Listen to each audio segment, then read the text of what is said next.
When they were down 14, did you think they had a shot? Oh, boy. No, I mean, here's the thing is the start of that fourth quarter, you stop. I started taking notes, something to ask Coach after the game, and it was all negative. It's like, couldn't stop the run. Couldn't, get the running game going on offense. And then, 5 minutes later, it's like, oh, wait a minute. Okay, all right. But, yeah, I mean, that's what we've been waiting to see what's been different about this team because we've heard about it. Right.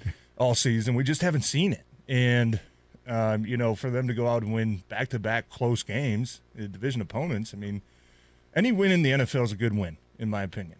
And we've been used to so long being the team that makes the mistakes, that gets the stupid penalties, that misses a kick, to go up 7 and have it come back to haunt you. Gets a bad whistle. Yeah, and different teams and teams that are improving and, trying to get over that hump, they're the teams that make you pay for making those mistakes, and that's what the Lions did last night. And it was, I thought it was impressive just how they stood in there because it had that feeling, at the start of the fourth quarter that this is going to even get uglier. Yes. And that was, I think we all had that feeling. But for the offense to put together a good drive, defense to go out, a minute later, get a pick six, it was like, oh my goodness, And then even after that, just the up and downs, third down and Fields goes 68 yards to the house, and it was like, that was a chance, Yes. And then they come back 91. You know what I mean? It was and just the Bears missed the extra point. Yeah, and then after that, it was just it was wild, man. That's been something that we've been waiting to see because we've heard about it. We just haven't seen it. And for them to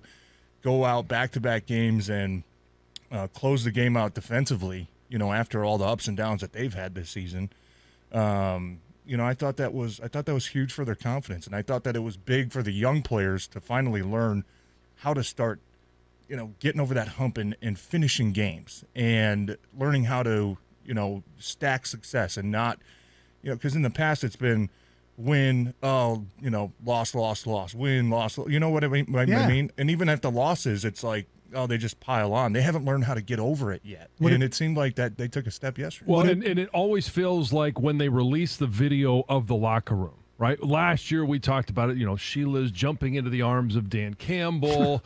And this year it was the emotion after beating Washington and then the emotion last week after beating Green Bay. When you should celebrate every win. But when do you look at it and go, okay, yes, we were supposed to win this game. Now let's move on to Chicago. Yeah. Okay, now it's Chicago. Let's move on to the Giants. And when do you get to, like you said, TJ, stacking those wins? You celebrate, but there's a different feel in the locker room like this was supposed to happen. Yeah, do you think that team's there yet? No, I don't think so. No, right. but to your point, this is young guys learning what that feels like and learning how to stack those wins, stack success, and then go into a game expecting to win, not that we won. Wow, this is such a shock. Yeah. No, I mean, you have to – it ultimately starts with a new standard, and expectation. And, I don't think this team necessarily should go into any single game and think that, we should – beat them by 14 or we're the better team. But and we've been part of those teams too, John, where you go out and you beat a bad team by 7 or 10 and it feels like a loss almost. You're like, oh gosh, man, we should have pummeled them. I don't know if this team has that identity yet, but it's baby steps. You know what I mean? And I hate to say that because we all want immediate success, but when you have so many young players and you're just trying to build a culture and you're trying to learn how to do these things, that's the foundation of becoming a team like that, where you start to take the field with more confidence, really believing and just truly believing that you're going to go out there and win every game. I think the part of the celebrations that we have seen is because it's more relief. It's emotion too. I mean, it's emotion. Did you see Derek Carr's post game yesterday? Yeah. I mean, the guy.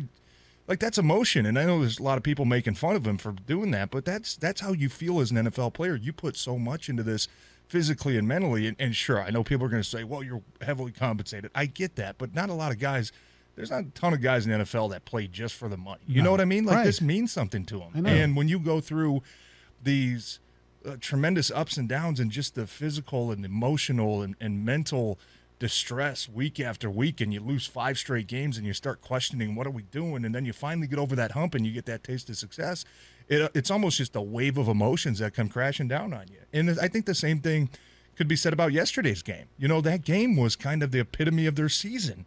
First play of the game. Boom, he's running 28 yards. Right. He said, oh, my God. Well, man, here we go. It's starting down. Oh, we're getting back up. Oh, no, we're down again. You know what I mean? Let's find a way to get over this hump. And I think that yesterday's game was just a perfect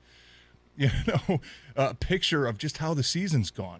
For them to finally get over that hump, I mean, sometimes it just hits you so hard emotionally that, you deserve to celebrate because winning in the NFL is hard. It is. Would it be fair to say that yesterday was Aiden Hutchinson's best game from start to finish? I mean, he got sucked in on one play, but the play at the goal line where he dove across and stopped the running play was great, and he pressured him all day long. Yeah, no, I mean, he was in the backfield quite a bit. I think that stop on the goal line was, David Montgomery's he's a big running back too. I mean, that was impressive to bring him down. The reading out the screen on the pick six, I thought was a very savvy play for a rookie.